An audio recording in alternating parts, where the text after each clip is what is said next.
Almost starting now. Hey. Okay, welcome in, guys, to the Fantasy Coaches Podcast. I'm your host today again, Jabron Curtis. With me, I got a whole lot of gang members here. Not like bad gang members, but I have a big gang. I have a big gang with me today. Of course, as always, I have Coach Steve. I have Rumboyz Robbie in the house. I have Matt Donnelly. And then I have John B. I don't want to mess your last name. Don't butcher it. So. It's fine. It's totally fine. So I'll just begin. So John, how you doing today? I'm good. I'm doing well. I had a little incident before we got on the show, but other than that, life is peachy. Everything is good. Work's going well. How's everything with you guys? It's going good. Can you tell the listeners where they can find you? Sure. So they can find my stuff. Really, I kind of write all over the place. Thanks to Robbie, I can throw up on his website. Jeff at Going for Two, I throw up on his website every once in a while. So I kind of write all over the place. But you can follow me on Twitter at FTLS_JBats. You can follow Brian at FTL Sunday. And we do a podcast that we put out weekly, basically talking about the league. And now we're getting into the off season and obviously doing our rankings for fantasy pros. So right now we're doing the season long. So we're doing the season long rankings on the NFL players. So we're yet to break into the rookie stuff quite yet, but this is a good podcast for me because it's starting to get my feet wet. Of course, get you up to speed real quick. Yeah, 100%. Robbie, tell the listeners where they can follow you at. Google me, Rumboyz spelled with a Z, rumboyz.com. Rumboyz on YouTube. I hate plugging myself. Isn't it weird? It's so weird. Not in your background. It's weird. Yeah, exactly. It's not back here, but it's like it's weird for me. But no, download the Sports Me app. That's what I care about the most. Download the Sports Me app, hop on the Sports Me app, and interact on the Sports Me app. That's what I care about. I respect it. Facts. And Matt, tell the listeners where they can find you at. Well, I'm going to back this up just a little bit because if Go ahead. You're looking for Robbie, X marks the spot. Right there, he's telling you exactly where to go and how to get there. Right beside the big box of cash. If you know what I'm saying. Dilly, eh, Robbie? Dilly. Cheers to me. Cheers to me. Shouts to the coach's crew. Love it.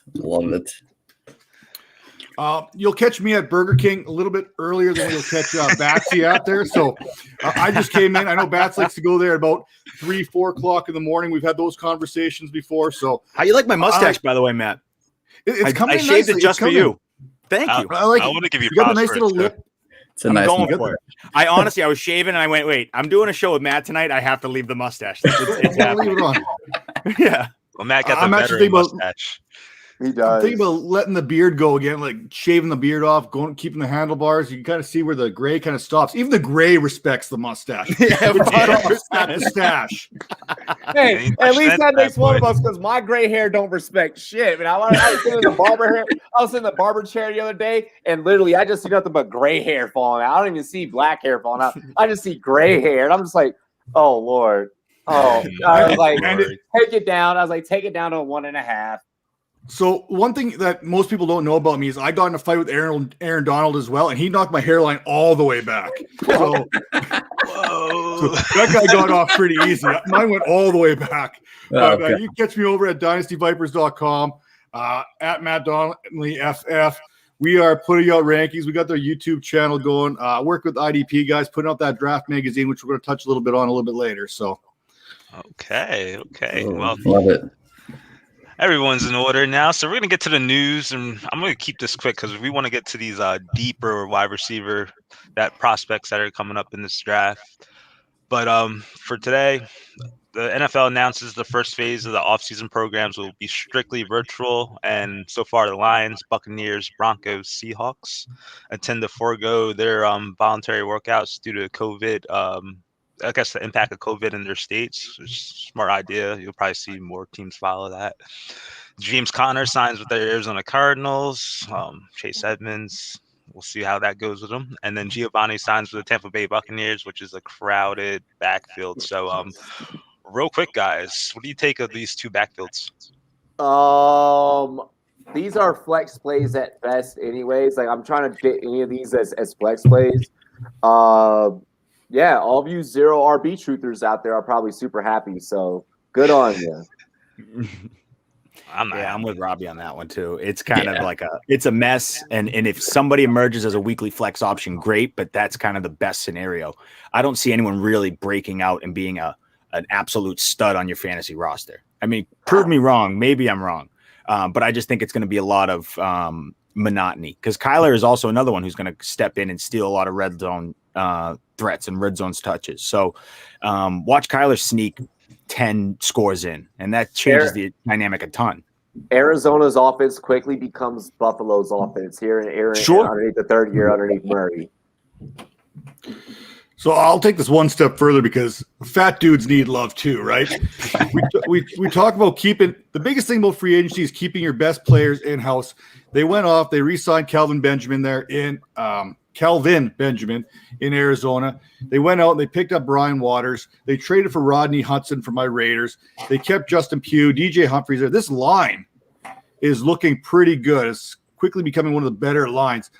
Kyler Murray still can't see over top of it, but guys like James Conner now have a little bit of value because there's a good line in place, and he should be able to have that, like Robbie said, that flex appeal going forward. As far as the other backfield?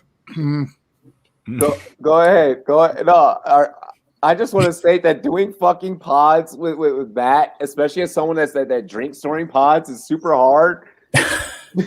Like, you have the time when you're gonna have a beer, when you're gonna take a sip, because you don't know what he's gonna say, and when he says you got to control it from going up through the nose.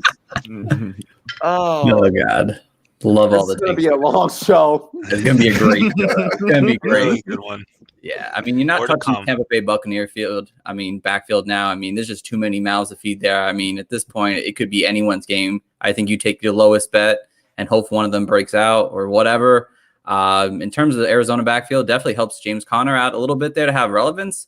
But I'd be hesitant to wait until after the draft. If the Cardinals find somebody in the second round that falls, like Travis Etienne or Devontae Williams, I mean, one of those guys could easily end up there if they find at that point of the draft they got to take them. So just kind of hesitate a little bit. But yeah, definitely good values if we're talking about August, if there's still the only two people back there. I love that you brought up Etienne to the Cardinals. Guys, don't be surprised if that happens on the 29th. Oh, anything can happen in 2 weeks, so we'll stay tuned. So if you have these guys in your dynasty teams, I guess you'll want to sell them, or if you want to make a quick penny, you can do so. I'll tell you though, this is the time of year when you can really cash in on players, hype and value in dynasty. Like, this is it, and this is when good GMs and active teams and active leagues can get an advantage over players. It's like you take advantage of some of this hype. And it's like, yeah, of course we know. So they're going to add someone to this backfield. We don't think they're going to go in with these two guys.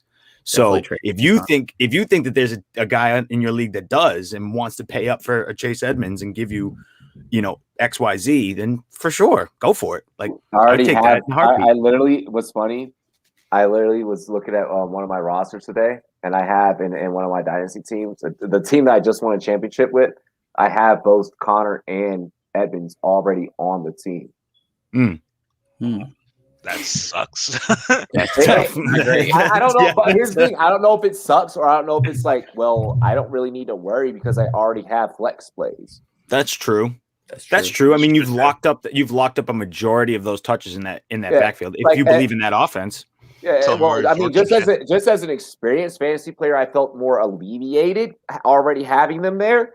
Then I felt more like, oh my gosh, what is going on? Like, I was like, well, the damage is already done. Like, you're smart. You have a level head looking at it. That's why. That's what I'm saying. You got to take advantage of people who don't. This is why we sell on a pirate ship on the Rumboyz Network, because we're always being water. We're being fluid. Got our sea legs ready, baby. And then you pillage them.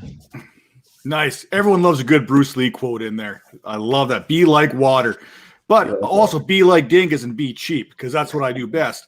And if you're looking for the bang for your buck, and we talk about that sell window for James Conner, don't sell him for 2021 picks, because you're not going to get that value.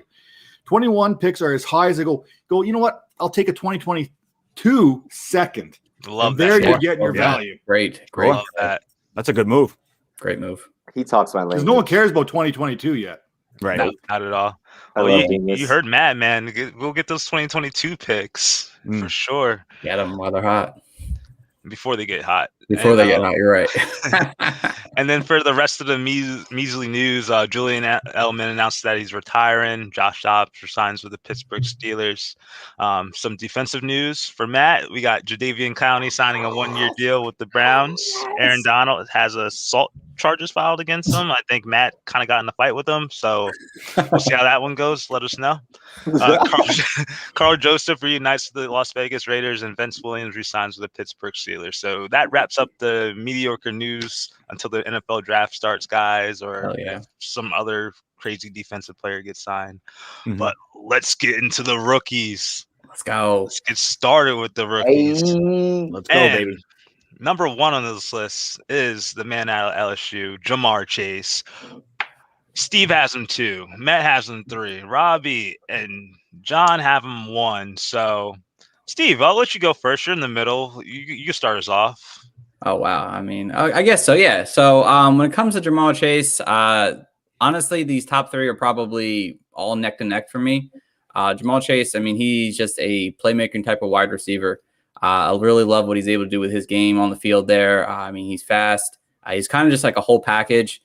And there's very minimal, weaknesses in his overall game that I don't dislike. But in terms of where he's at, I have him at 2 strictly because I love the first guy so much more. And I'll go in more detail with him. But when it comes to Jamar Chase, he's got pretty much A's throughout his entire profile for me. All right. I need someone stronger opinion now. So Rob or John, who wants to bat it off for the Jamar Chase cheerleading bandwagon? I'm gonna just say, I mean, guys, from the second that this man gets ready to run his route, look at how low he gets and stays throughout that route. Like it was already said. Like Steve said, he has very minimal flaws in his game. There is no doubt in my mind that he is the number 1 receiver off of the board. He has the size. He has all the tangibles with him to make him great and to continuously become great. He ate already in this LSU offense when Joe Burrow was there, while Justin Jefferson was still in the exact same presence. So what do you think he's going to do at the NFL level? I think this kid is going to be big time. I'm talking lights, camera, action. Give me all shares possible of Jamar Chase, baby. Wow, that was a great sell. Oh my Lord. That's a tough act to follow, but I'm kind of with I'm kind of with it in every way. I'm like, Jamar Chase to me has everything you need. If you love that alpha X wide receiver, big bodied, high point of ball, catch, be physical, as well as have speed with the ball in his hands. I mean, Jamar, it's gotta be Jamar. And then you go into the discussion. To me, it's Jamar Chase is kind of that one where there's hard to find flaws in his game. And then everyone else you can find X's and O's the way they fall. But it's Jamar Chase to me, and then there's a kind of a drop off to everybody else. But most of all, he plays like he loves football.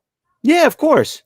He had a nice young breakout age, like you said, with Justin Jefferson there. So it's not like he broke out in some small school like Corey Davis. No, I like Corey Davis, but he puts up great numbers in a tiny school. So of course he does. You put any of these Alabama wide receivers in a small school, it'd be ridiculous. So, Jamar Chase does it with what we've seen to be a ridiculous NFL wide receiver right next to him. Takes a year off. There's still scouts talking about him. And it's like, yeah, of course. I think he is that dude where he's like, he's going to be a top 5 guy. I hate doing NFL comparisons, but he's going to be that big Julio Jones. He's just going to be an X and number 1 for a team and take over a team. I don't know what team it's going to be. I don't know where it's going to be, but whatever team's going to invest in him, it's probably going to be definitely a top 10 pick, probably a top 8 pick. He's a dominator. And he's going to dominate an offense, and you're going to build around him. So for fantasy, I kind of like the odds there that's going to hit for fantasy.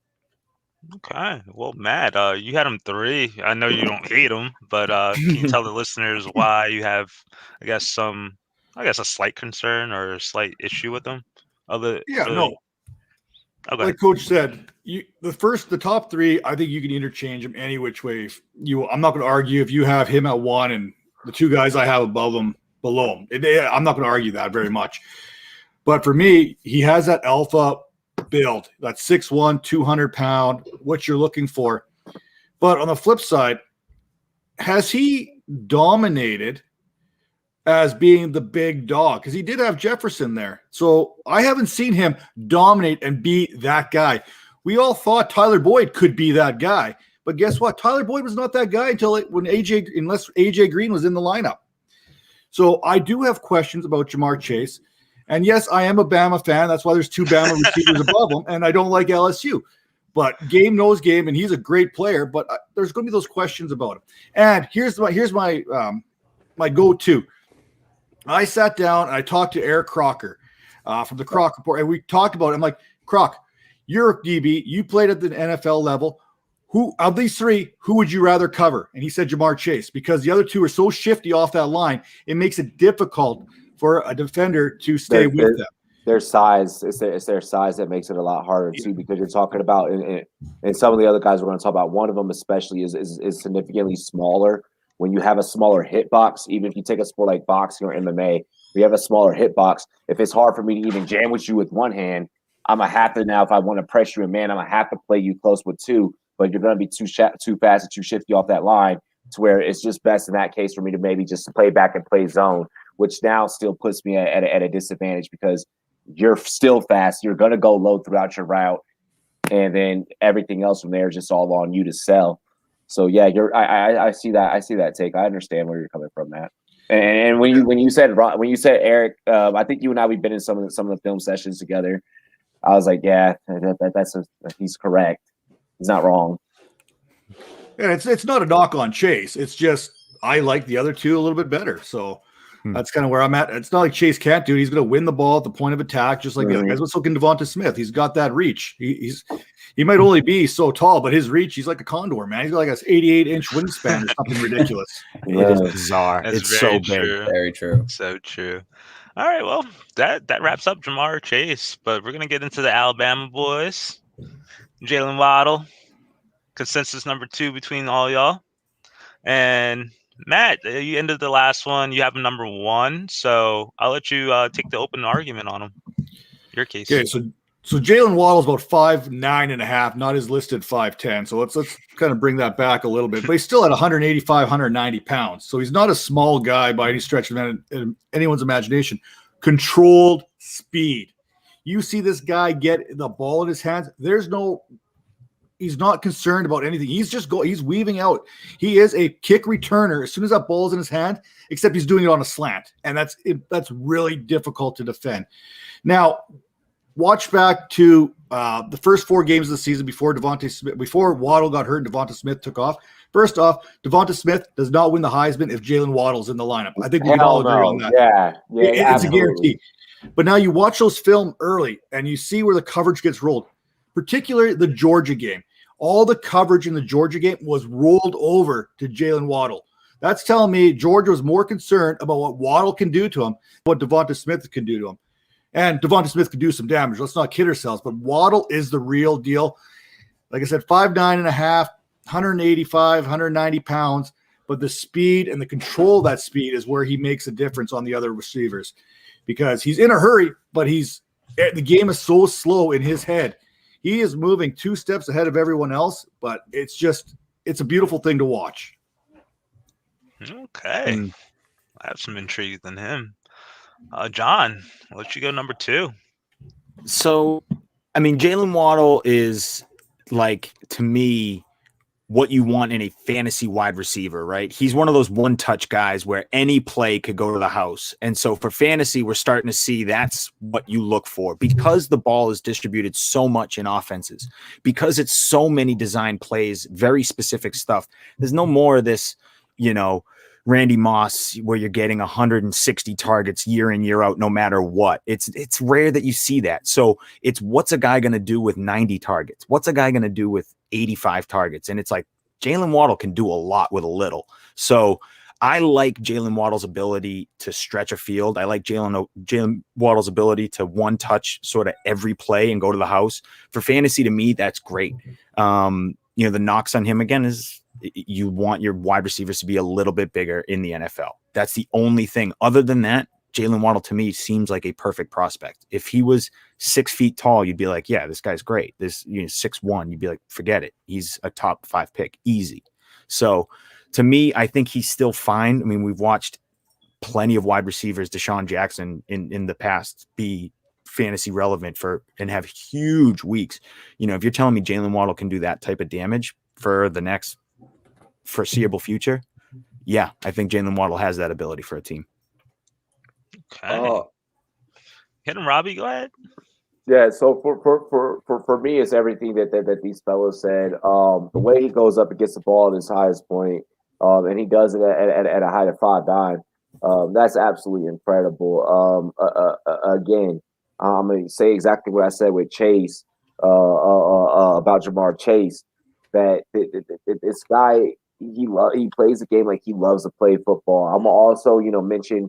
I'm not going to mention the name now, but we're going to talk about another player in terms of height, smaller stature.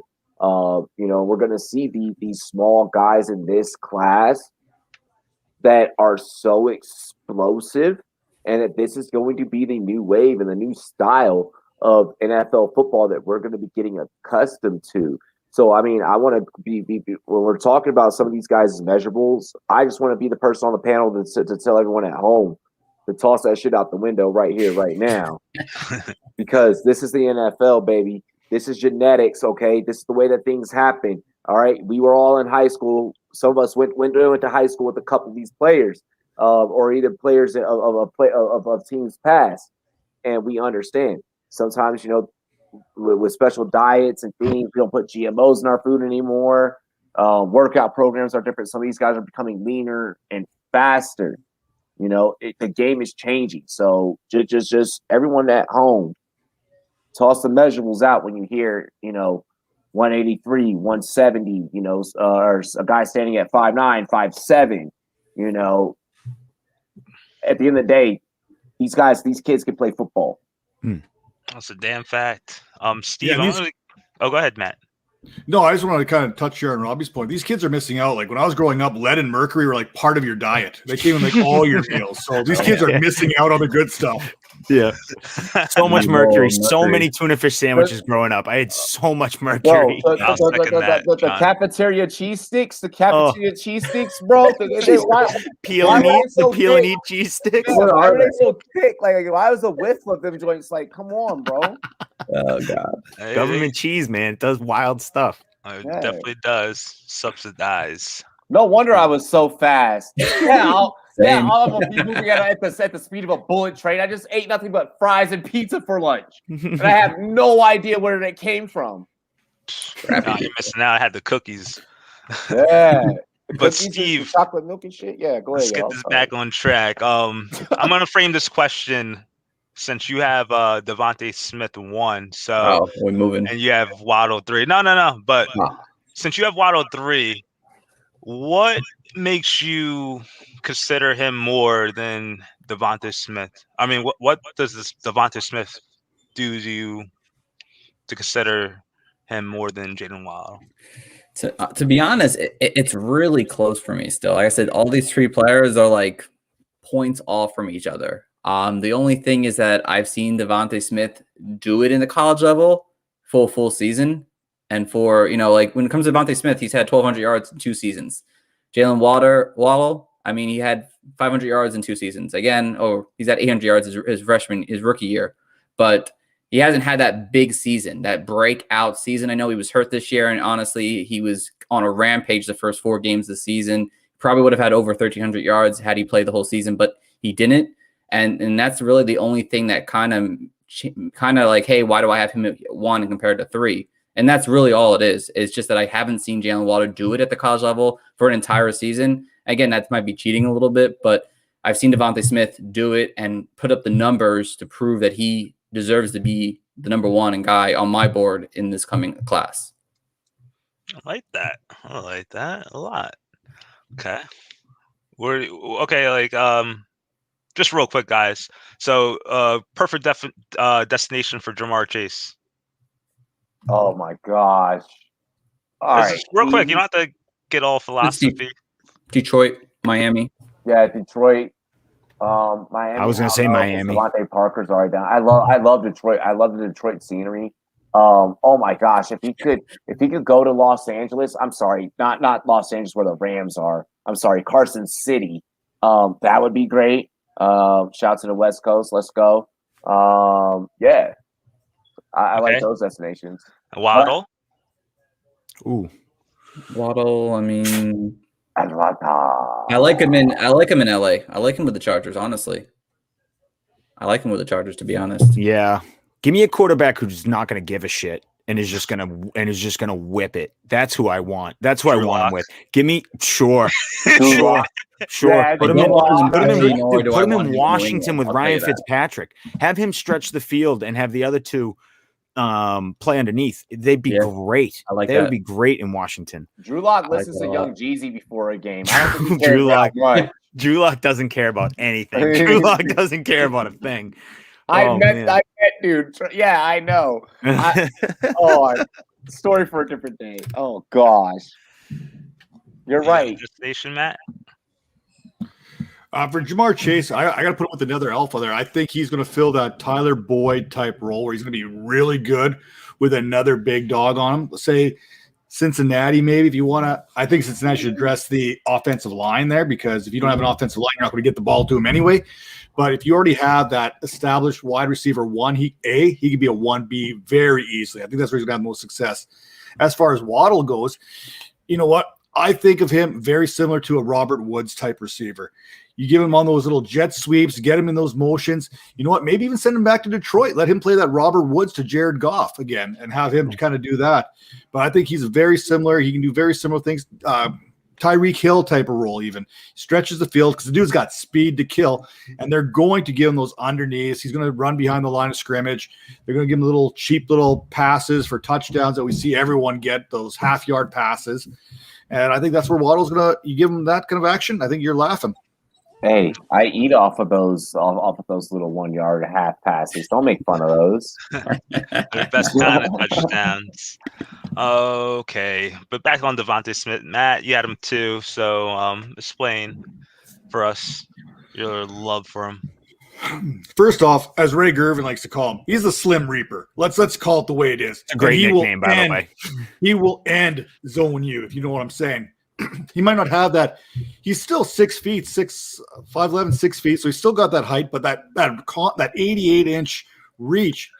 He doesn't have to just jump you. He just pop that hand up and he's above you already. We watch him, and I love what we were talking about earlier. He's done the production. He's been there. He's done that. He's got the yards behind his belt. Waddle went down. They had Michi there in Alabama, but he played alpha dog. You know what I'm saying? And Waddle came back, didn't miss a beat.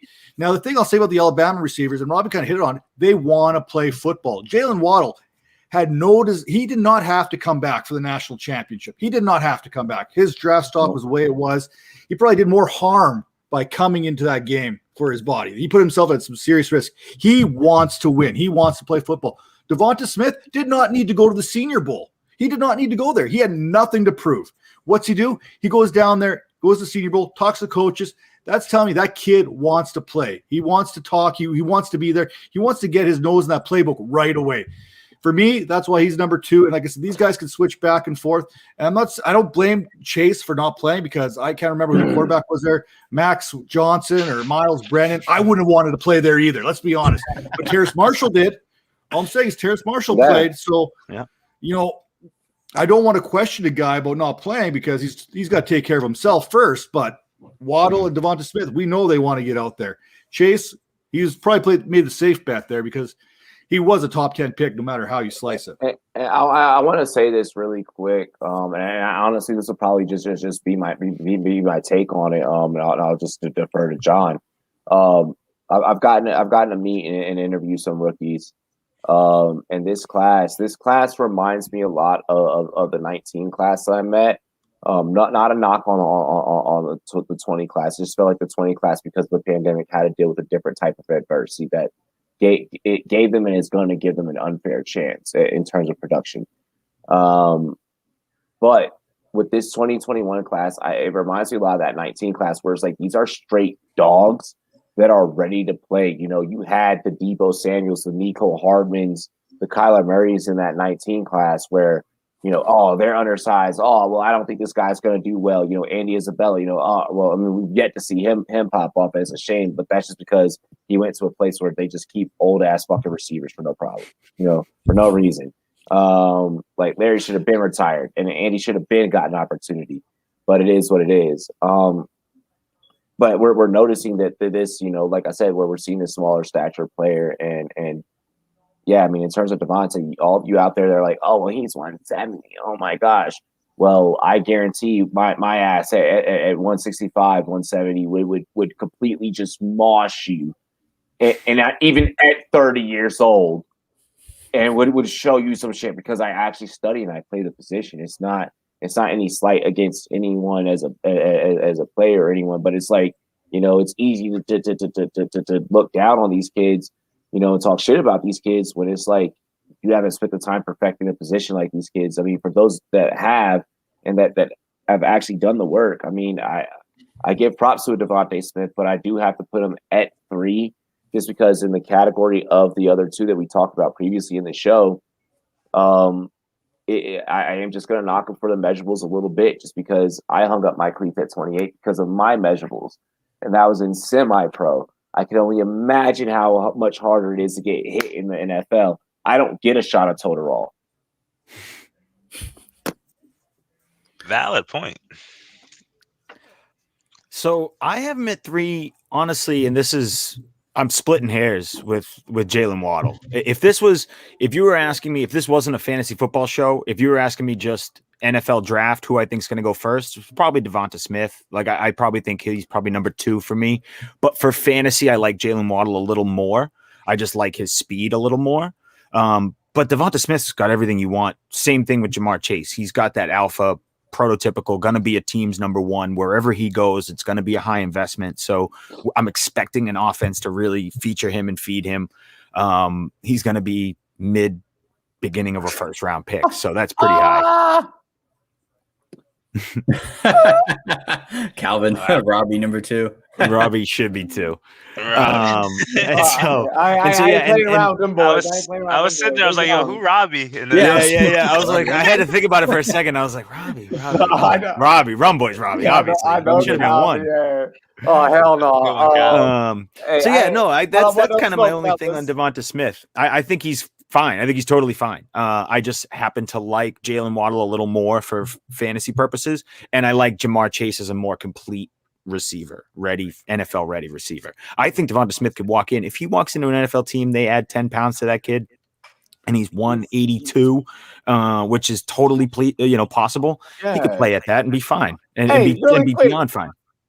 This motherfucker's been eating for the last couple of months with one hand, okay? He's got a hand in the cast. Cut this kid some slack. Yeah, he'll be fine. So the thinness to me doesn't work. He plays like a big guy, so it doesn't bother me a ton. He hasn't had injuries in college, and he's played against top flight corners in college. So he had a full career at Alabama. Correct me if I'm wrong. And I don't think he had any major injuries. So it's just the arm. It's just the arm in the just national that game. Yeah. And that was it. And so I'm not super stressed about him in the pro level in terms of his weight. That to me doesn't bother me. I just happen to like the other 2 a little bit more. Yeah, and unlike like most of these pro days, these BMI numbers are going down and down. My career ended because my BMI kept going up and up and up. So has it plateaued at all? I think we're still going. I don't think we're still moving. Yeah, we're still moving. I hear you. I had Arby's for lunch today. It was amazing, by the way. Bro, shout out to Arby's, not a sponsor, but you should be. I had Arby's like 2 days ago, bro. I was in straight heaven, man. I was in straight heaven. I had a beef and cheddar, and I can't tell you how long it was. Phenomenal. Unicorn, I just want to say I appreciate the hell out of you. You are amazing. That is like my favorite person that follows me on Twitter. Like that is the most amazing Twitter follower that you could have. Yeah. The show is the top 10 Robbie fans. Loving it. All right, so let's get on to Rashad Bateman. I believe he played at Minnesota. This is a guy you kind of all agree on pretty much. Steve has him 5. Everyone else has him 4. So, Steve, unfortunately, since you're the odd man out, you're starting us off. Yes, I love it. I feel like I've been talking a while. But yeah, for me with Rashad Bateman, everyone seems to love him, and I went back and I even watched his film again today. I was like, is there something I'm missing? And again, he's great. He does like really well. He's got a good route running. He can track the ball very well. He's kind of guy who can get those 50-50 balls really easily. But looking back at the tape, and I guess I look at the tape more than I look at the numbers per se, I just see somewhat of a regression in terms of his field performances. He didn't have the same explosiveness. His route running seemed to be kind of lacking things compared to 2019. I don't know if it was because, they only played a couple games this season, or maybe Tyler Johnson wasn't there, but he just didn't seem very enthused in this season here. When we talk about the Alabama players and, how much they love football, I just didn't see Bateman didn't see that same love for the game. And again, could have been the whole COVID and playing only a couple of games this season, but I only have him at 5. I mean, that's why I don't have him at 4 like everyone else. That's really the only thing. I just didn't like what I saw in film in 2020 compared to what I saw in 19. Am I allowed to go?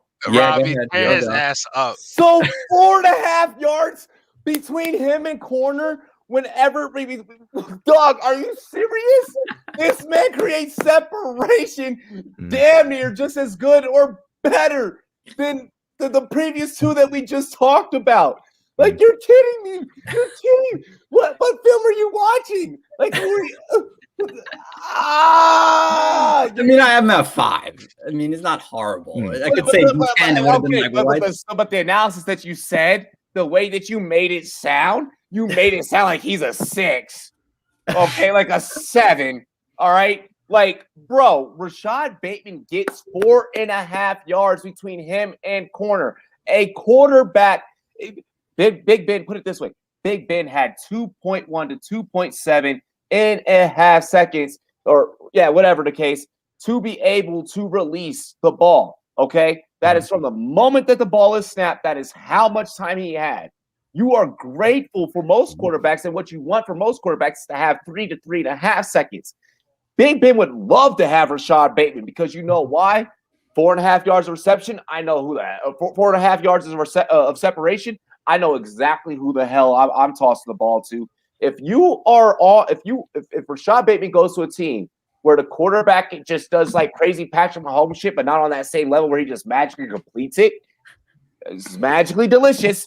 Then you know what? then you know what? Rashad Bateman is still going to eat, and he's going to be a fantasy value. If I miss out on the other receivers that we mentioned, I'm getting Rashad Bateman or the other guy that we're going to talk about who has a 90+% catch rate out of the slot position. I think Robbie just put me in the ground. Strong take. Wow, Steve. I think he put me in the ground on that. God. Well, might be off mic for another 10 minutes. You gotta go on mute real quick and just John, you want to bury Steven a little bit more? No, I actually don't. I don't really. I think Steven is okay.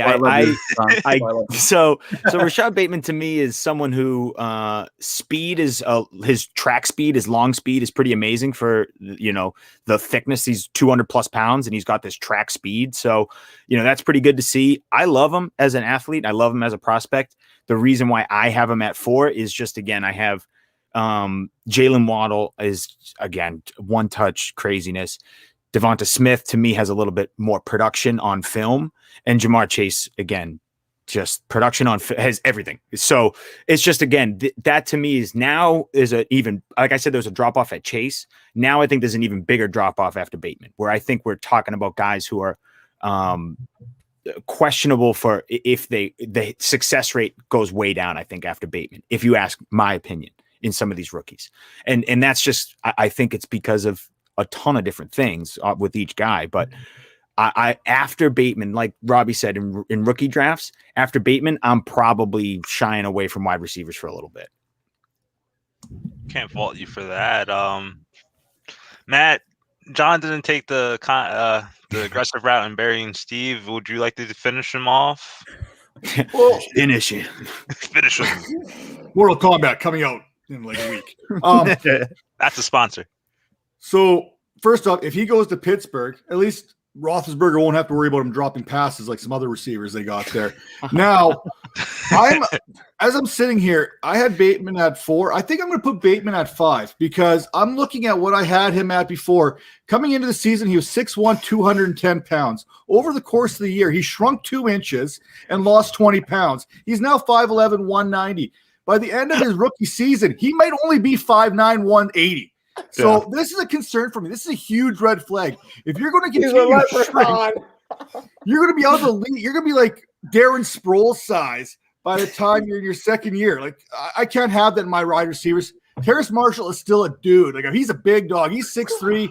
He's still a man. So give me Terrace Marshall at 4. I'm going to change my rankings on you slightly because on the fly. Love it. Yeah, on the fly, because I'm really concerned about the shrinking thing. Like, I'm at the age now where I've actually started to shrink, but I'm old. So there's a difference. I've got a lot of extra weight, and it all kind of compresses the spine. He's already shrinking. Yeah, what's up with that? This is the I'm getting taller as I'm getting older. Like, honestly, like, oddly enough. Like, he needs to go hang upside down or something to get those. Yeah, the teeter hang up. I've seen those. Look what I can do at 60. The guy jumps about an inch off the ground. Put salt in your shoes. God. Oh my God. Yo, look at the consensus on this one. Yeah. So, well, now it's Steve 8. Matt has bumped him up one spot graciously to 4. Are we here now? Oh, we are here now. Okay. Yeah, I moved it. Robbie has him 5, and John has him 6. So, Matt, you moved them up, man. I want some explanations. Well, first off, this is my favorite. I'm gonna lie. I like my guys big. I like you'll see with my sleeper picks. I love that prototypical Jamar Chase has got that build. He's not quite there. Marshall's bigger. He could be the Justin Jefferson of this draft class, where we're underrating him to a point where he's going to be a value and he's going to outperform that value. He was a wide receiver at LSU who actually played this year, right? And he put up some numbers. He was a threat. He was the alpha already in the Bayou there. So for me, I like him. That's why I'm going to move him up a little bit. I think he could be the Justin Jefferson of this draft class as far as value. I like that. I'm with that. I like that a lot. Robbie, go ahead. This is like my low-key favorite receiver. Hopefully there's no one that I'm gonna be competing in leagues with. Oh wow, one of my writers simultaneously pops in the chat right as I have to cover this. Fuck. Let's talk shit. Marshall's trash. Yeah, Marshall. Yeah, exactly. You know what, Marshall? Look, that whole stat that I mentioned about 90 plus targets within the slot. Yeah, that was about Terrace Marshall. Shout out to my homie Ian Harwitz. Him and I been having a lot of conversations. The homie from PFF, and we are both kind of like low key, like, yeah, this is who you want. This is who you really, really want. Like everyone else, you know that everyone else is going to try and bid and trade up to go and get. This is someone that if you are already sitting prime, like right at that 1.5 in linear startup, or whatever the case may be, just sit tight, sit pretty. And if your plan is to go wide receiver and not a running back at that spot, this is what you do right here.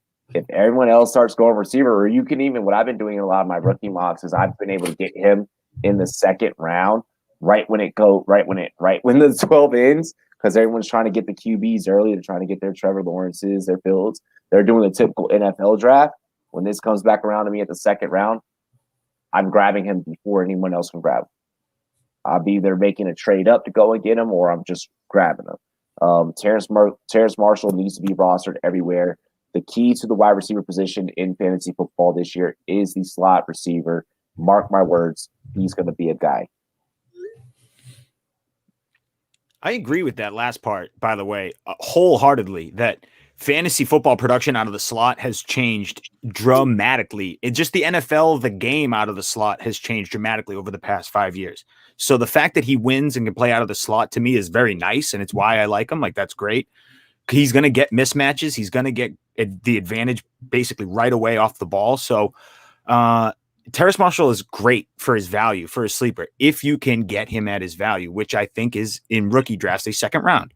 I'm not going crazy, and blowing up my whole draft to try and grab him. But if it's the second round and I didn't take a wide receiver in the first, and it's like, yeah, Terrace Marshall's unbelievable. Like, he's a great asset. So if you start your draft off, especially in Superflex, you start your draft off with a quarterback and you want to come back with a positional player, Terrace Marshall's awesome for that. There's not much to his game other than I think there's some drop issues, but those get corrected in the NFL. I think he gets in the right system and the right coach. They'll coach some of these things, some of these traits out of him. You can't coach size, you can't coach speed, and he has both in spades. His burst and his route running, to me, I graded him at a 4 on both out of a 5-point scale. So that's like, elite NFL. People who are 5s are like Tyreek Hills. So he, to me, is fast enough to be a difference maker at the next level, and that's what you look for. There we go. Okay. Well, Steve, you're back from timeout. What do you got from us? Oh God, I better keep my negative. It's not. You're allowed to be negative. You're allowed to be negative. Listen, he's got drops. He's got drop issues. You haven't beat, but you got someone 6 eventually. So he's like, yeah, I know, and he's moved up over the last week. He's moved up from like 10 to 8 now. Like, I've been moving him up as I've been updating my rankings and watching more film. So I'm maybe by the time the draft hits, I'll have him at 4 and 5 maybe. But again, he has drop issues. I've seen him too many times. Like, he's ready to make the next move before he even catches the ball. And again, that's part of his drop issues. And I question whether, is it that he is the main dog there because Ja'Marr Chase didn't play? If Ja'Marr Chase plays, are we talking about Terrace Marshall in the same fashion this coming season? I don't know. That's kind of what I'm thinking, is that he just happened to see who else is really there. So did he just take an advantage of having the number 1 production and just feeding him the ball constantly? And that's kind of part of my reason why I haven't moved him up into that not upper echelon, but that 4 and 5 range that you guys have him in. I'm getting there. I'm watching his film. I like it. I like what he has. He's got a lot of speed. He's got the size, things you can't teach. I just don't know. Cruz 2.0. Yeah. I just don't know if you say that to that point just yet.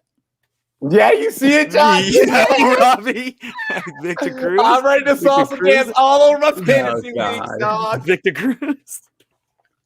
Oh man, God. Vic, I've been to a bar with Victor Cruz before. It's a funny story. He went to prep school with a buddy of mine who played basketball, and they knew each other, and it was funny.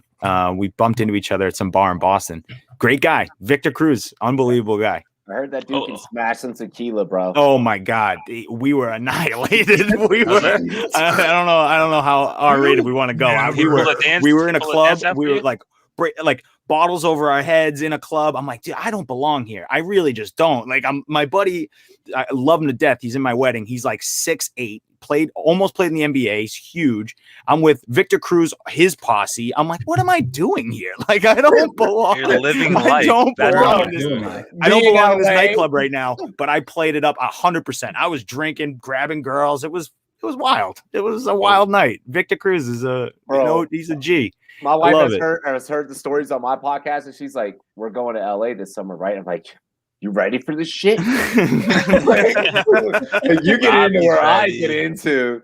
Oh, but yeah, let's continue. I'm falling. I derailed the fuck out of that. Nah, let's get it. So we just talked about grabbing girls. The next group of players coming up are probably too short to grab any girls. We do respect women on this podcast. They're reaching up.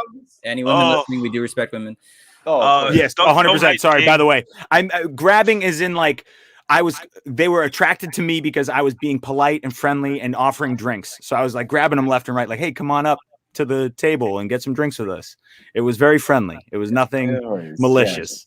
As the kids call it today, a simp. Sure. Sure. It worked, I guess. I don't know. It did, but you were living life with Victor Cruz. Yeah, it was fun. Exactly. Baller life. We going to talk about Elijah Moore. Steve has him 4. This is so Matt hard. Has him 8. Robbie has him 8. John has him 5. Yeah, John. So, Steve, start us off, buddy. Oh, I love Elijah Moore. I love him. I love his progression over his career at Old Miss. He's got some big playability to his game there. I love his separation. I really do. I love that he's able to make adjustments while he's in the air on routes. He's quick off the snap. He's got some decent speed to him. Again, he's a little shorter. He's only at 5'9", I believe. He's not going to be a guy who kind of gets those extra yardage if he gets tackled, but the way he's able to, basically separate himself from defenders is something that I really liked. And just his overall progression over his college career, kind of why I'm at 4. I think he could really make a big leap at the next level if he hits the right team. So wait. Go ahead, Robbie. We're gonna go. Robbie's gonna kill us. Hold on. So after what he's looking at you. Look at him. After what? Yeah. I want to see you. After what you just said about Rashad Bateman, I didn't see it. Not in 2020. In 2019, I saw part of that separation, but in 2020, I did not see that same separation this coming year. You hurt my feelings. He's still at 4. He's still at 5 for me. He's still at 5. I just didn't see it this coming season. I still like Rashad Bateman. If I can draft him in drafts in the second round, absolutely. Robbie's about to have a stroke over there. Robbie's about to come to New Jersey. I'm so mad. It's okay. I don't like. I my only defense is that Rashad. Everything that you said about Elijah Moore, Rashad Bateman does bigger, better, stronger, and taller. Like he covers more space. Like I think Robbie just made my argument for me. Because I have them ranked right next to each other. It's just I have Rashad Bateman higher. It's just so the only difference is Elijah Moore's not shrinking. Yeah, that's true. I didn't take that into account. I did not take that into account. You're right. Not Elijah Moore's still growing. He's a growing boy. I like Elijah Moore. The fact that he played with 2 stud, and we can both sit here and agree that they were stud wide receivers at Ole Miss. I mean, he's Hollywood and DK. You are correct. He played with studs. And so then when he had his chance and he had his opportunity, he rose to the occasion. That's what you want to see. You want to see that progression, so hopefully he can continue at the next level. His size scares me. His catch radius scares me. Those things are problems at the next level. His speed doesn't bother me. We know he's fast. We know he's got that agile ability. I want to make sure that he can still catch a ball against a professional, DB. Like that to me was yet to be seen, and we're not going to see it until he steps on the field. So that's why his size and he separates, but not at a great ability. He separates at an okay ability. To me, Jalen Ramsey is going to smack him so hard his mama's just going to be tough. It's going to be tough. So I think I want to see what he does against legit NFL receivers. That's what I want to see. What age would you say that your grown man strength really kicks in? Like you have different like 24. 36. No, I don't think mine's kicked in yet. Hopefully soon. Yeah, I was saying like, your 30s, your 30s, you start feeling like I'm like damn. I'm a man. I can move stuff. I can move furniture. I'm a man now. Yeah, like 29. I'm questioning. It's a little bit different. It's a little bit different, and like when he has to go up against say what you want about his age, but when he has to go up against Richard Sherman, Elijah Moore is gonna just get Richard Sherman's not on the team right now. He is not on a team, but don't worry, he will be on a team. He is Richard Sherman. Dion wasn't supposed to be on a team, but guess what? He ended up in burgundy and gold somehow. That was cool. And he was even a Raven after that. Love it. Did you know Randy Moss was a Titan for like a little while? Sure was. Oh, okay. I thought I was smart. Remember that? I'm old enough to remember that. Oh, okay. I thought I was smart for a second. Matt, what do you got for Robbie, us? you are smart. I've got Randy Moss as a Oakland Raider, so I had that. That's not here nor there. Elijah Moore, real quick. There's a lot of slot receivers. We're heavy on the slot receivers in this draft. Last year was a lot of the big outside receivers. This year, a lot of inside receivers who can make some hay. I seen the joke on Twitter, so I can't take credit for it, but it's probably because we had to spend a lot of time inside this year. That's why we're seeing so many slot receivers inside. But you talk about a guy who runs a 4.35 40.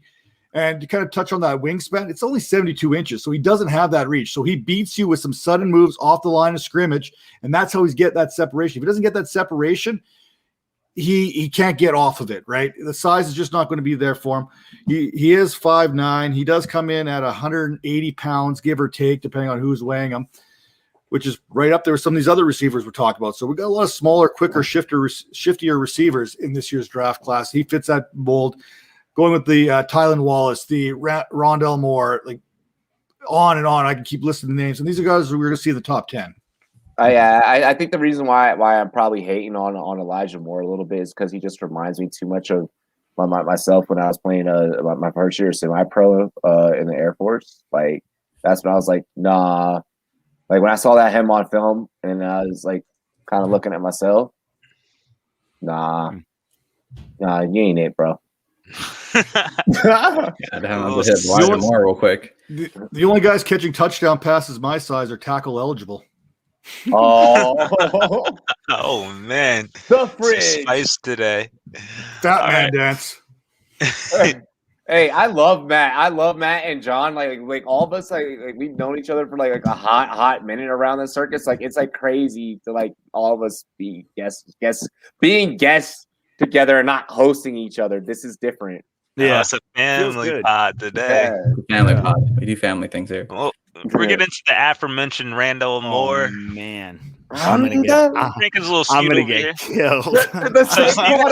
coming at you, Robbie, so hard now. 7. Robbie has him 6, and John has him 9. I want this smoke. I want this smoke. We're gonna go with the median, folks. So Matt, you can start us off. Steve, then we're gonna go Robbie, and then we're gonna let John just kind of bank it in for us. Yeah, I'm gonna make this quick. I'm gonna make it simple because I want to hear what John has to say. I want to hear John. Okay. Rondell Moore. I call him Rondell Cobb Moore because I think he can play that Randall Cobb kind of role, especially in a team like Green Bay. Give him those options. I like him. That size, though. That size. I know we're not supposed to count the size, but 5'7" in a wide receiver. If it was a running back, I wouldn't have a problem with it. But 5'7" as a wide receiver, even as a slot, that's my issue with him right now. Athleticism is through the chart. Get the ball. Find a way to get him the ball in his hand, and he'll beat you every single time. I'm hearing all these 5'7", 5'8" wide receivers, and I'm just thinking, God, if you would have gave me 3 more inches, oh my Lord. I am 5'8" right now. Maybe I should try out for the NFL. I'm thinking the same thing. If you would have given me like 1.5 seconds off my 40, you know. Oh my Lord, Steve, what you got for us? Yeah, so Rondell Moore. I mean, I swear, if it was 6 foot, we'd be talking about as like a top 3 guy in this class here. I mean, he's got amazing athletic ability to him. I mean, he's got the speed. He's got a vertical leap to him. I think his vertical jump was at 42.5, which was insane for his size. He's got a 4.29, 40. But again, the size is definitely has got to be somewhat of a concern. You have to think about that. He's never going to be a guy who's probably going to be a wide receiver 1. Maybe a wide receiver 2 at best. And he's got some injury concerns. I mean, he only played 4 games in 19. He played only 3 games this year. I think he did miss a couple games due to injury. So that's got to be taken to some kind of consideration. That's kind of why I have him down at 7 now. He's been moving down my boards. But I mean, if he lands in the right situation, he could be great. But he definitely has the size and injury concerns that kind of keep him down for me. All right, John, I have a coin. Yep. All right. So I'll let you call it. All right. Okay. And I'll flip it. Do you want to go first or second? I'll go first. All right. You ready? As soon as I flip it, you call it. 3, Tails. 2, 1. Tails. Oh, shit. Now he's flipping it out. Oh, shit. It is tails. No, he's right. He is tails. All right. He never fails. So this is what I'll say about Rondell Moore. Look, I love the guy. Super athletic. Great athletic profile. He's probably a gym rat. These are all things you can say about Rondell Moore. They're great. But what does he do as a wide receiver? What he does as a wide receiver is okay. Tons of burst, good amount of speed, but 5'7", if that doesn't alarm you and concern you at the NFL level, then okay, then he's going to be much higher up your rank. To me, that really concerns me. So I put guys who are, but I also want to preface this by saying I love JJ Arcega-Whiteside and I love, Hakeem Butler. Like I like big, lanky, long wide receivers. Like I fall in love with these guys. So like I have Nico Collins ahead of him because he's a big, fast wide receiver. Like that's just my style. Like that's what I like. So if you are not concerned with size and you think that this small guy can still be explosive and get in the right offense, you got to know that he has to be somewhere. He can't go anywhere and just flourish. He needs to be with like a Kyle Shanahan, somewhere that's really going to know how to use him. Then yeah, he could be great. But I think the hit rate on that is pretty low. So to me, he's just below a couple other guys. And to me, it's just size. And I don't know if the NFL is ready to know how to use him yet. I don't know if there's enough coaches in the NFL that know how to use him. I'm so mad that you know me so fucking well. Like, to bring up Kyle Shanahan. I mean, yeah. I honestly, that's an easy, I mean, your face lit up when you said that. Yeah, because he knew I was going to be going towards the jet. My counter argument was going to be jet sweeps and things of that nature, and I was going to utilize an argument of how Deebo Samuel is utilized and Nico Hart. He knew exactly where I was going to go. 100%. And you can certainly think that way, and that can be I just think that's a low hit rate. That becomes very selective of offensive schemes of what you're looking for. So at that point, when you are drafting him for your fantasy football team or for fantasy football purposes, you're now no longer sold on the hype as him as a player. So I have him so high at 6 because I like these small type of guys. I like, these quick bursts. And I do believe that the NFL is eventually going to figure out how to coach within these guys' realm. But we're still a little bit of a way away from that. With that being said, and with that being stated, John brings up very good points to where, like I said, if you're going to draft him, you're looking very offensive scheme dependent. I would kind of maybe place a tag, a little kind of sticker on this guy. Not so much necessarily a fragile sticker, but more so do not draft unless you really know offensive schemes. Like unless you are the fantasy football player that knows X's and O's, maybe this isn't the best fit for your fantasy football team if you're more of a casual type of player. Yeah. Like I hear fits, like I was talking to somebody today and they brought up the Giants. And I said, do you really think the Giants are going to know how to use Rondale Moore correctly? Like, No. do you really, like, No. I understand that the No. Giants need speed. They need athleticism. I get all that. But do you think the Giants as an organization know how to use it? They can't even keep Saquon healthy. So They can't. So how the hell are you going to keep somebody with the same size quads and the same height fucking healthy? Like, And you already have Sterling Shepard too. He's going to end up in Kansas City watch, and then he's going to jump to like number 2 on everyone's board. So that's the thing. He could land somewhere, and he could certainly move way up my board. And I'm willing to admit that. But to me, right now, like if we're just going pre-draft, just raw statistics, to me, he's just a little lower than some other guys. is Andy Reid just the person that knows how to coach underhyped players? Pretty much. Yeah. I mean, pretty much. He is an offensive guru. Darren Sproles, like Yeah. Brian Westbrook. All he just my gets peeps. the little guys. Yeah. And then next person on the list, Dymie Brown out of North Carolina. He's not as short as the last couple people we have been talking about, but Steve has him 6, Matt has him 6, Robbie has him 9, and John has him 10. So, Matt, we'll let you go first on this one. Dymie Brown is an interesting prospect because he is a big play threat. His last 2 years at North Carolina, 20.3 and 20.0 yards per reception. Yet, he only ran a 4.45, so it's not blazing speed. So how does he do this? He has a very unique skill set, allows him to gain that separation and a very good ability to track the ball when it's in the air and make that adjustment. Exactly. He can create the separation with subtlety, but he tracks the ball probably better than any receiver in this class and then makes that adjustment on it. Because you don't, at 4.45, you don't get 20 yards per reception average and be labeled a big-time threat. You know what I'm saying? So you think of that with Rondale Moore, 4.32, Elijah Moore, 4.35, but we're not talking about them in big play threats. Oh. Dymie Brown was catching it on the big play.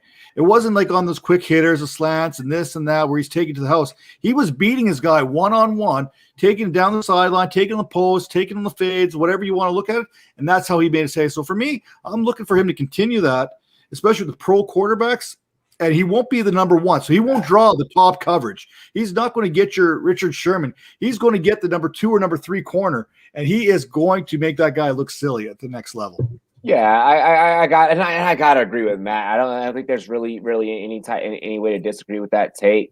The reason why I rank him so low is just because he is that prototypical possession receiver. He reminds me a lot of Keyshawn Johnson back in his Cowboys days. And I think that is a highly respectable comp. Even though Donnelly runs a little bit faster of a 40 time. I believe the 40 is about 2 seconds to 2.5 seconds faster. You can correct me if I'm wrong. But I see this guy, catching balls in open space and then getting a lot of yak. Him being able to make plays based off of what his primary receiver allows, and then gets him open. So I see him as Keyshawn Johnson. People can hate me if they want. They don't hate you, Robbie.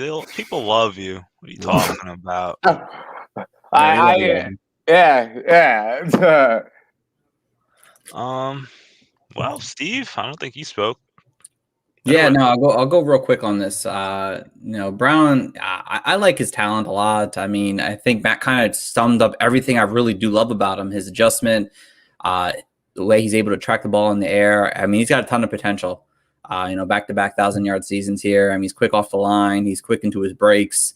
I think you're going to learn that going into next season, he was a big reason why Sam Howell, the North Carolina quarterback, was pretty solid this coming season because of a guy like Brown he had on his arsenal of wide receiver core. So that's kind of why I'm sitting at 6. I moved him up over the last week now because I love his film, I love his game, and he's gonna make an impact in this league. So. Yeah. Again, you got to think what he did this with. Daz Newsome was there, Javonte Williams, Michael Carter, and he still put up 2,000 yards in 2 seasons receiving. Oh, dude, I love that you brought up Daz Newsome. You're so smart. I fucking love featuring with you. Hey, even a blind squirrel finds a nut every once in a while. That they do. Oh God, Matt, I love it. So next on the list is Tylan Wallace out of Oklahoma State University. Unfortunately, a couple of our cast over here doesn't have him ranked. Steve and Robbie.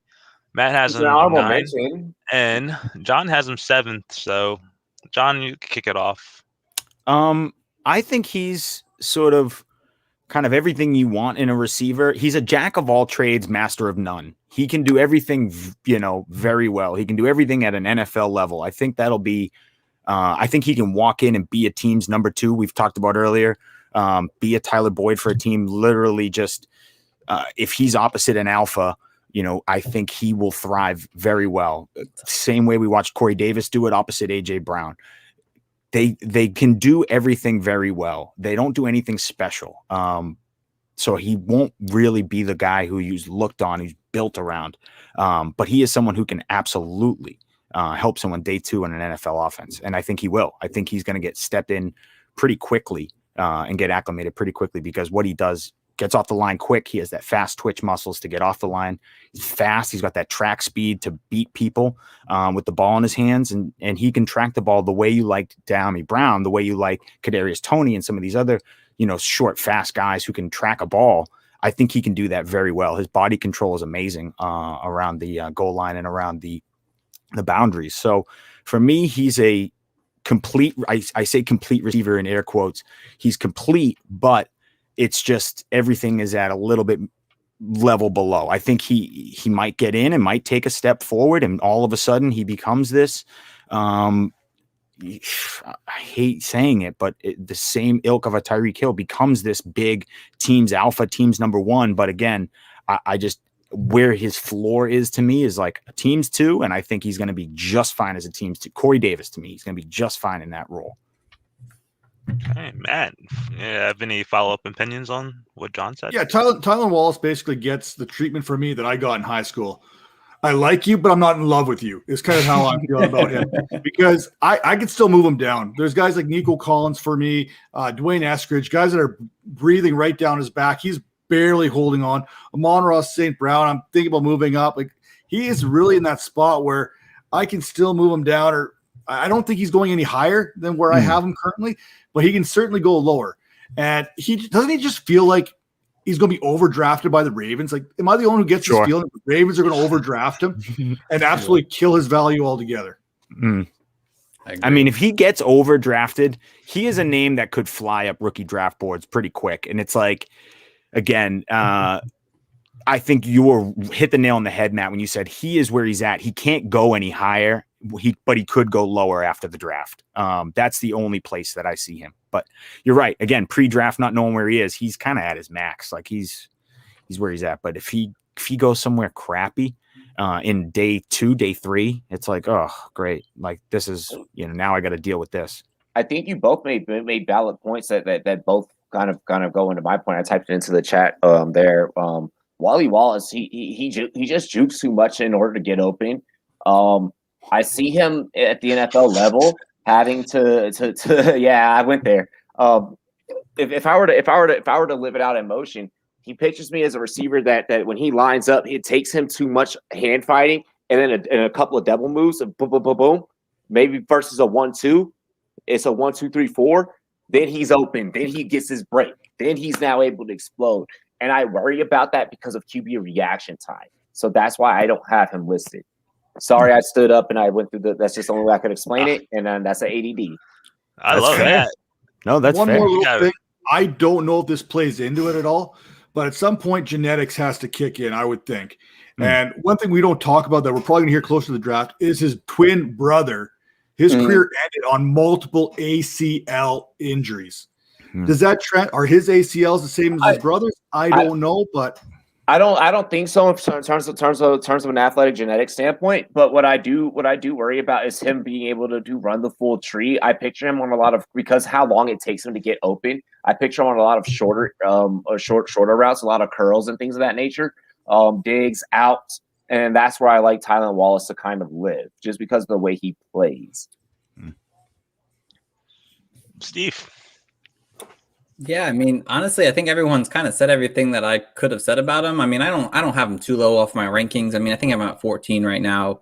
The only things I didn't really like is that when I'm watching his film, I mean, he just seemed to kind of get not bodied, but he seemed to have struggles against more physical cornerbacks and seemed to not be able to, do the things that we kind of liked in a guy like Wallace. That's kind of the only reason I have him not all in this top 10 ranking. But yeah, he ends up in the right situation. Yeah, I like him, but if he ends up in the Ravens or somewhere where we don't like him, his value could drop really quickly. So. Wallace, if you ever check out this show or someone screen records this and sends it to you, man, jiu-jitsu or like kung fu will help you really well at the line with hand fighting. I know that sounds crazy, but trust me, it helps. That makes sense. Okay, all right. Well, on to the next one, guys. Amon-Ra St. Brown out of the USC Trojans. Steve has him 9. Matt has him 10. Robbie has him 10. John has him not ranked. Steve, let's go. 9. Start her off. Why do you love the USC boy? So, you don't love, but like, why do you have him ranked 9? Yeah, I mean, you love him. You love him. I do love him. I do like him a lot. I moved him down like one spot, but I do really much like this guy. I moved him down because Terrence Marshall had to move up a little bit, but he's explosive. He's quick. He's got some strong hands. He can pick up yards after the catch. It's kind of really why I like him the most. He's quick out of his breaks, good pass catcher. At times he can be kind of lazy in his route running, and he's dropped more balls this coming season than he did any prior year. But this is a guy who could make it really big in the NFL if he gets in the right situation. As a pretty solid wide receiver too. He just it has to be the right situation, I think, for a guy like St. Brown to really stick it. It's the way that he catches. Everything that you said is correct. It's the way that he catches. He is very good boxing out style. Think of Antonio Gates, but without the size and playing wide receiver. But a little bit more like kind of have a little bit more height. Like when you look at it on film, it's like this dude's tall. And he just relies on that, and then he'll just rely on his hip movement, turn those hips, catch the ball at his highest points, and boom, go up and grab it, and then that's how he pulls it down. That's why I went ahead with Amon. Amon needs to do better at catching with his eyes and not his hands so much. He relies on his athletic ability, and that's gonna be the make or break at the NFL level. Well, I think it's no secret. His family may be the most fascinating in the entire draft. His mother was a freak of nature. His dad was a Mr. Olympic. He speaks like 3 different languages. But here's the problem. Your brother screwed me. Seriously. Quinarius St. Brown, I was so high on Quinarius St. Brown coming in when he got drafted by the Packers. Like, dude, Notre Dame, this guy's got it. Amon-Ra, I'm sorry, you get deducted because of what I've seen there. It's I'm sorry, it's how it kind of rolls, man. And I love that line, cheetahs don't stretch. I think that's what line his dad used. Calvin and Hobby, who chopped in here earlier, was doing his draft profile. He's literally, the family's like incredibly fascinating. If you haven't looked up his family, check it out. But I agree, like the eyes, hands aren't quite there at times. He's going to need to work on that concentration a little bit more. The athletic traits are all there to be a big time player, but they were with his brother as well. So you know what's crazy about Amon-Ra is that he doesn't have for someone that turns around with the way that he does, like the way he anticipates a catch. He never places his hands. It's always ready for it to be up here. He's never ready to secure with his body. And I wonder if it's because he's got tiny hands. Tiny hands. Yeah, he has small hands, but I wonder if it's maybe because he's also trying to protect the body. Like do you think that maybe he's afraid to get hit? It's a lot easier to fall this way as a wide receiver. It's a lot harder to catch this ball in here, secure it, and because you know that when you catch it here, you're automatically anticipating getting hit. You're turning, you're getting low, and I'm getting ready to drive, or either I'm just driving upfield in the open space, and eventually I may get caught. If not, I can eventually finally come up when I know that I can just run free. You know, so I noticed that a lot with Amon. He's really great at boxing out. It's the other shit that's like John, you want to close this out? Sure. To be fair, I have him at 12. So I don't have him that far outside the rankings. I have him at 12. I think there's just a couple other guys I like a little bit more. To me, it's the long speed. That's the only thing that's keeping him behind guys like Kadarius Toney and Dyami Brown. So other than that, he's a good receiver. He's complete. I think he's fine. There's no major knocks on him like we talked about, other than some of his catchability. His catch radius is a little is kind of crazy, but his drops are alarming. But everything that's thrown his way is at least got a chance to be caught, which I will say. So his hands aren't terrible. It's just he has some concentration issues. But other than that, he's a good prospect. I think he's afraid. To get hit. Could be. It could be. I mean, it certainly could be. For sure. It definitely can. I'd be afraid to get hit. Are you shitting me? Yeah. Right. 200 down. Island. Yeah. Moving quick as hell. Kadarius Toney. Steve, just tell me your ranking on him, because I don't want to not rank. Kind of sounds terrible. Yeah. Oh, real quick, I have him at 12, so I'm not far off him. 12. 11. 11. And Robbie has a 7. So Robbie, present your cape. Yeah, tell us your thing. I love that he can be an explosive. He can be very explosive in and out of his routes. I like his hip movement. I like the way this guy gets off the line. As long as he has a competent quarterback, his reliability, as long as he has a competent quarterback, this kid can do some amazing things. I know that size and stature may be a worry for a lot of people, but I really, really feel that he can be something at the next level. Get your hand shirted up, kid. The Senior Bowl, you did not look good. Like you look decent. Your quarterback that was throwing to you wasn't, the greatest, and that's fine, whatever the case. But you need to make those big time catches when the lights are on. I still like this guy at 7, and I still think that he could go out there and compete at the highest level. Okay, who wants to go next? It's a free for all this round. I'll go. So Toney to me is just a burner in every sense of the word, and he catches the ball in stride, and he can flat out beat people, which you like to see. That's the type of stuff that I think an NFL team will fall in love with. I can't get a pulse on these types of guys, these Henry Ruggs-esques, to me, I don't see it, but he's someone to me that if an NFL team invests a lot into him, which could happen, he could be middle of the first round, back of the first round. If he's that type of a draft pick, then I'm really paying attention for fantasy. Then then he might go from 11 up into my, top 8, and then maybe even top 5. I think he has that crazy one-touch ability that we all look for. I just have trouble evaluating him and evaluating that Florida offense outside of everyone Kyle Pitts. Yeah, everyone wants to talk about Kyle. Other than evaluating Kyle Pitts, it's pretty tough. Kyle Trask makes things really difficult to try and evaluate. So I like Kadarius a lot. Y'all better look out for Kyle Trask. I just said he makes things difficult to evaluate. I feel that, but everyone wants to get hype on these other QBs, and I'm just saying, look, historically, there's only been 2 first-round QBs that have won Super Bowls. Y'all better. I mean, fantasy is a little bit different, but I'm just saying, y'all better look out now. Y'all better do some fucking research for y'all get all hype on these kids. Well, we'll get off Kyle Trask because. Yeah, not this episode. I'm just saying. We gave him his due diligence. Matt, what do you got for us on Kadarius? I'm not big on him.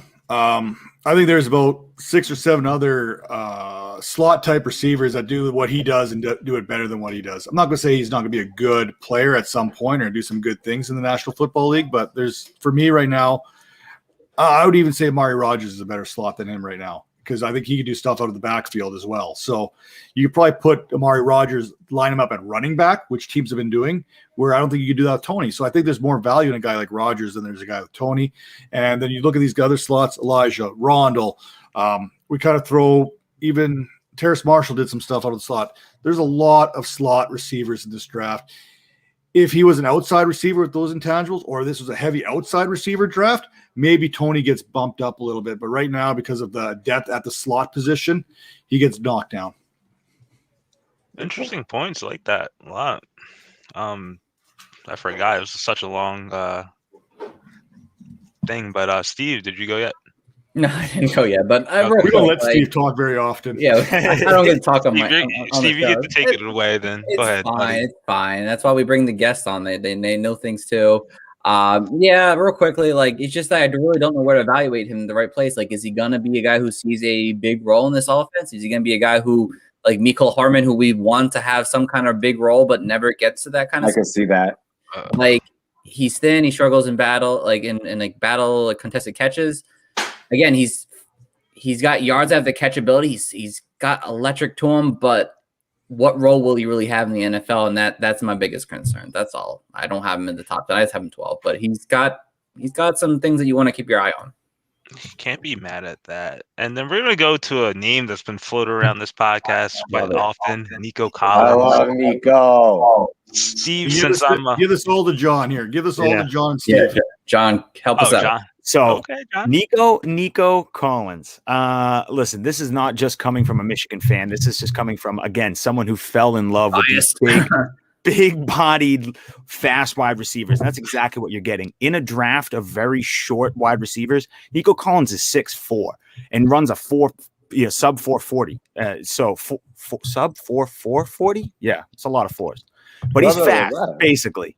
And so, to me, I think NFL teams are going to value that. If you're looking for this big Alshon Jeffrey type of guy, 50-50 ball guy, but also has speed, that's what you're going to get with Nico Collins. He can play the boundary. He can play the outside. He can high point a ball, but he's also fast. So he can keep up with some of these quick, littler DBs and then also just beat them to the high point of a ball. I think Nico Collins, to me, is going to get overdrafted by a team, and the team's going to have to sort of feed him the ball and feature him. It's just going to be way it goes. So where he goes in the draft process to me is super interesting. I think he could go somewhere in the beginning of the second, middle of the second, and a team could really say to themselves, okay, we got to try and make him an alpha, see what happens.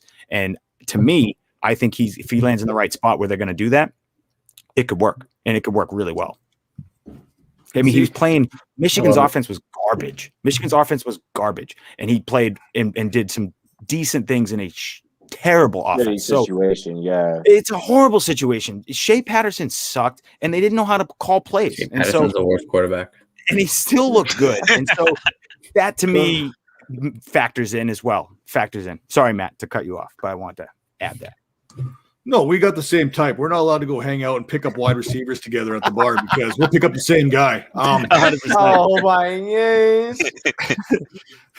But what I'm trying to say here, like 6'4", 220. My next 3 deep sleepers our guys that are a little bit further back in the draft that you can get are all that same build. I too have that same type. I'm looking for a certain type, especially when I'm looking for some red zone where they make their money. Mm-hmm. Yeah, Nico Collins, I like him. I have him at 13, honestly. He reminds me of a guy like Preston Williams, even though Preston Williams went undrafted. I expect him to get drafted at some point, but like there's some offseason concerns, lack of productions, but like he's got the talent to be really good. It just, if he ends up in to me, it's like he's got to end up in the situation that makes sense for him. If he doesn't, he may not, do very well in the NFL. Like Preston Williams right now, kind of injury, but like he's got to end up in the right situation. If he doesn't, he's not going to be great. If he does, he has an opportunity to do something really good. Finish it up off, Robbie. Yeah, it's you, Rob. Everyone already made the case. I mean, it really comes down to landing spot. This is somebody that I'm willing to grab. If he falls to me, I was able to grab him at the very last round of my last rookie mock. And I'm willing to take that. No, actually, no, I'm sorry. I grabbed Ian Book in my last round. I grabbed him in the third. I grabbed Nico in the third. And I'm willing to do that. I'm willing to take the chance on that and see what happens. Who knows? He could have the Claypool effect where it's like where everyone was like, he ain't gonna do shit, and everyone talked a lot of shit about Claypool, but it ended up, he came out and he performed, and I think that Nico has that same effect. Or Devi junkie Brandon Cook says Nico's a stud, so definitely got he is. That's the problem. He was just in Michigan's offense, so people don't know it. People don't realize. Go back and watch some of those Michigan games.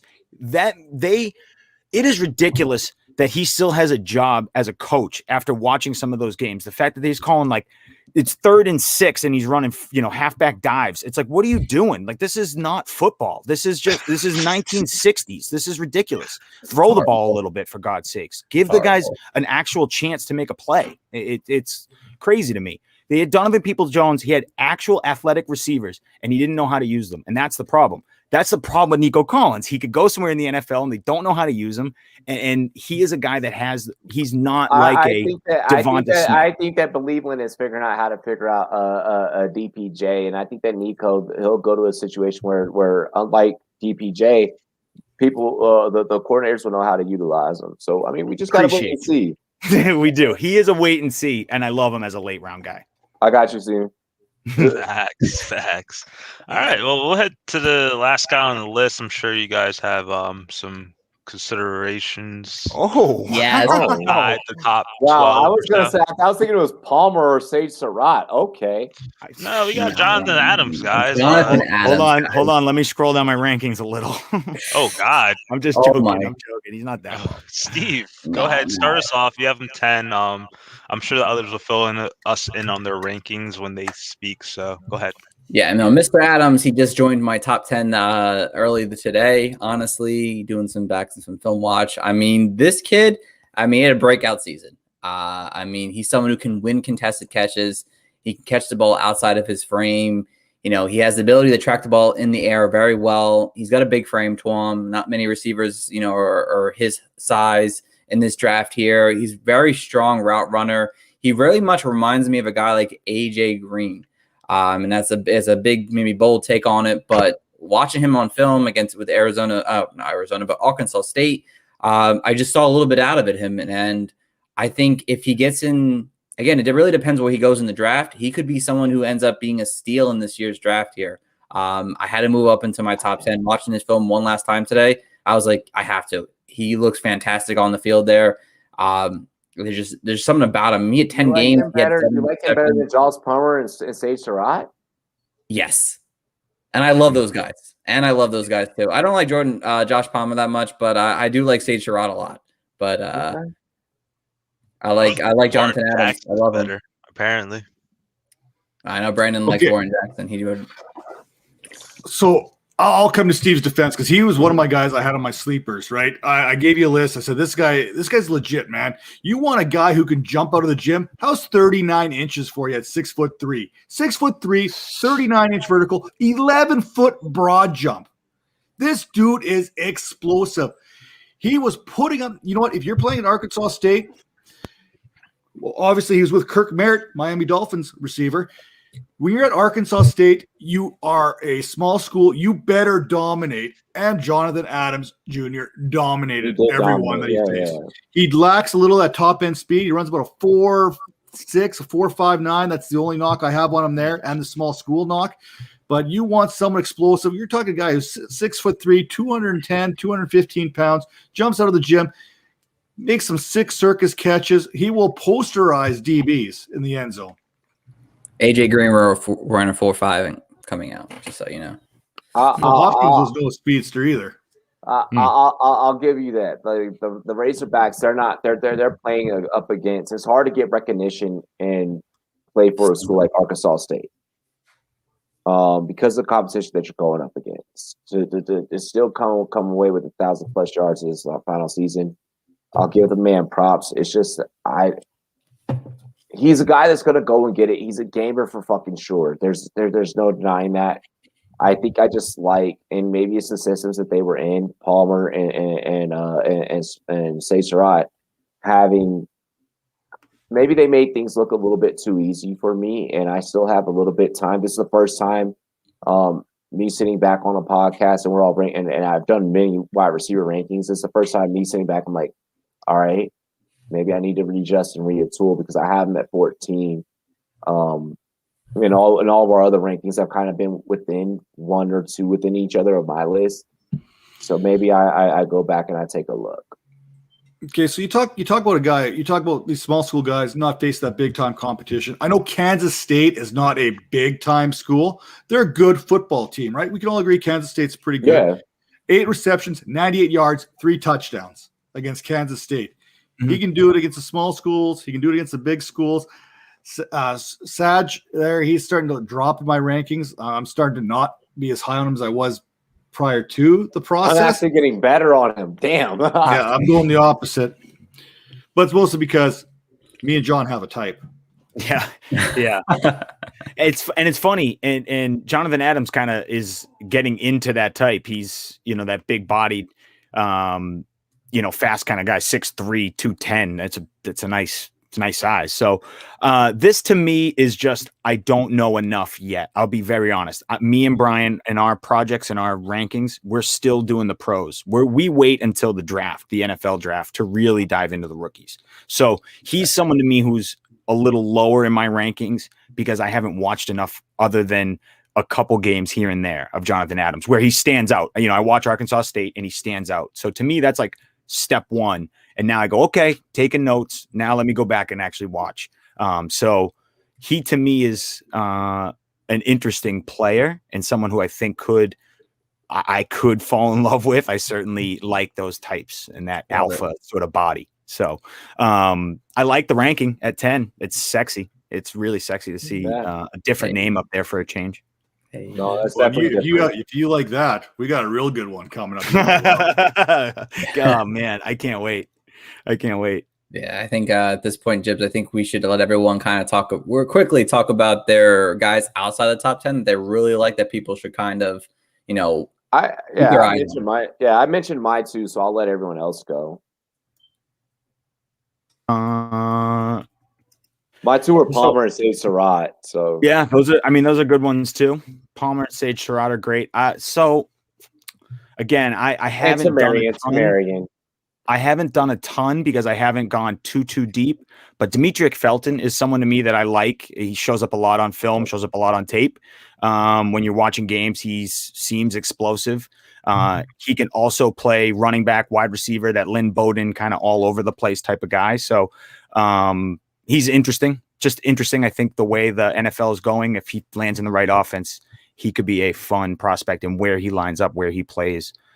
Could be cool. We just watched what's his name in Washington, Antonio Gibson, make the transition and look absolutely great at it. So if he goes somewhere, if he goes somewhere and becomes a pass catching running back, like holy smokes, watch out. So he's the only name to me that I think is deep enough, but not too crazy. So yeah. All right. Well, I like to go deep. I like to throw some names out that we don't normally talk about. First off, let's put some respect on Michael Strachan out of Charleston. 6'5", dude's a beast, 226, 82-inch wingspan. You want a guy who can go out there, 4.5, 440. There's a reason why he got invited to the combine. It's not by any luck. It's not. The dude is a freak of nature. He is our type, John. Like, we want a little bit of loving. Like 6'5", 226. He can give us a lot of loving. I'll play Little Spoon. I'll tell you what. And then you take it one step further, and I kind of got. I think I might got Steve hooked on this guy too. Georgia Tech wide receiver. You want to follow the Darren Waller, the Kelvin Johnson, the Demaryius Thomas lineage there? Jalen Camp. Are you kidding me? This dude is another freak of nature. We're talking like a vertical of 39.5, a 10.5 broad jump, which gives him a fantastic like burst score. He's got a 4.48 40, and the guy comes in at 6'1", 6'2", somewhere in that ballpark at 226 pounds. He is basically Demaryius Thomas, a little slower than Demaryius Thomas without that target share that Demaryius had at Georgia Tech, but he's got a better burst. Far better burst. He's a guy who's climbing fast. I got Nico Collins, I got Jonathan Adams, I got Michael Strackett, I got Jalen Camp, all in that same bird. There's my type right there. They're all coming up. 15, 16, 17, 18 in my rankings, and they're all coming up because these smaller guys are getting dropped down. The Amari Rogers, the Tonys, because of how many there are of that position. Yeah. So now these big dogs, these are like Dobermans, man. They're coming up. And I'm all for it, man. These guys can jump, they can run, they can catch, they can body you. Those are some names to watch out for. And another one I'm going to throw at you, I'm going to throw a little guy at you. Buffalo wide receiver, Antonio Nunn. Check him out. Hey, we'll have to do that. nice. Okay, yeah. I like that one. That was a nice one. Okay. Hey, bro, Matt, anytime, man, shoot me some links to some tape. You know, I love sharing ideas and sharing tape. Absolutely, man. You will not be disappointed when you see Jalen Camp actually in action. Yeah, that's the one I haven't watched. I enjoyed his film. I'll tell you that. Yeah, that's the one I haven't watched. So if you got a 30 seconds on your hands, you want to shoot me something, bro, I appreciate it. Thank you. Absolutely. I got to run the kids to Churchill right now. They got to go to their youth group. So I got a jet. Thanks for having me on. Appreciate it, man. We're going to do this again. I love talking rookies. Absolutely. I got a whole thing going on here. So yeah, man. Anytime, buddy. All right, Matt. I'll definitely hit you up, Matt, for sure. Appreciate it. Thank you so much. Thank you. Humble as always. Appreciate you. All right. I guess I'll finish up real quick before we get going, guys. Dwayne Eskridge, I just want to mention him real quick. A lot of people seem to love him. I actually do like him. I don't have him as high as many people do, but I do have him in my top 20, or at least top 16 at least. Just a name to keep your eyes on. A couple other guys that I like personally. I like Anthony Shorts. A lot of people have kind of a little bit lower that I've seen on different people's rankings, but I love his speed. I think he could be someone who could end up making it really big in the NFL at the right position. Austin Watkins from University of I think it's Alabama, Birmingham, if I'm not mistaken. UAB, if that's what's called him for sure. Check his film out. I love his film as well too. He's a pretty cool wide receiver to take a look at. He's got size to him. He's got that next level ability that I really like about him. And then one last one real quick here. I had him here somewhere. Cade Johnson from South Dakota State. Someone who's kind of reminds me of Keenan Allen just a little bit. There's some things about him I really like. His route running, his catchability there. Just someone to keep your eye on as well. So those are my three guys that are kind of outside the top 10. I enjoy that you guys already didn't mention. So, hell yeah. All right. And Jib's finished up. Finished up. All right. Well, guys, that's our rookie wide receivers. We went top 10 and beyond. We gave you some deep sleepers, some guys that Robbie likes exceptionally, some guys Steven kind of buried, and then basically Matt and John just kind of leaving the level-headed pace going on for the whole pod. But as always, actually, let me get the guests out here first. So, John, tell them where they can follow you at once more. You can follow me FTLS_JBats. You can follow the podcast and find the podcast anywhere. I say all the time, if my grandfather can find it, you can find it. It's easy. Yeah. Just type in FTLS or type in For the Love of Sundays. Like I said, me and Brian try and put it out weekly. Just a couple dudes talking football, talking fantasy football. we do our rankings for Fantasy Pros. I'll do articles every once in a while. If you see me put an article out, read it because I put a lot of time and effort into it. I don't write very often, but you can find me on Rad. You can find me on Rumboyz After Dark every once in a while. And me and Brian are also Oh, please! I need a night out. Me and Brian are working on something big with Gladys from Going for Two, and also Dorian, someone who's pretty new to the fantasy football space at Sports Sky High. I want to give him a big shout out. He does a lot of my rookie stuff that's going into this big data project that we're spitting out. Hopefully we'll have it ready come fantasy football draft season. So it'll just be a big database, every player on every team, where we rank them, grades, ratings, as well as probably a 2-paragraph write-up on every player in the NFL. So hopefully we will have that ready and out. And me and Brian will break all that stuff down at some point. But look for that hopefully by the end of the summer. And that's kind of all we've been doing. It's been great. Hell yeah. Really quick, I just want to remind you guys about John's pod really quick. Like, you can, for all the hip hop fans out there, you can easily find it by just remembering in your head, seeing the little "For the Love of Sundays," and you're just gonna already know. You're just gonna know. But no, I'll offer if you guys can tap in with me on YouTube, Rumboyz Fantasy Network, Rumboyz Robbie on Twitter, Rumboyz spelled with a Z, Net everywhere else. Google us, Rumboyz spelled with a Z. Literally, you just type in the Rumboyz name at this point. I remember back in the day, you had to get to like Rumboyz Fantasy. Now you can just type in Rumboyz and we're right there. I just put in rum. I'll be honest with you, Robbie. Now I'll just put in rum, and YouTube will already like spit me out Rumboyz. I'm like, all right, let's go. And it's gonna be like a letter R at one point. And it's gonna be that's it. You're gonna hit R, and it's gonna be like, boom, Rumboyz. You're gonna go, yes. No. I appreciate all the love and everyone that pulled up here on this podcast. Here with the fantasy coaches.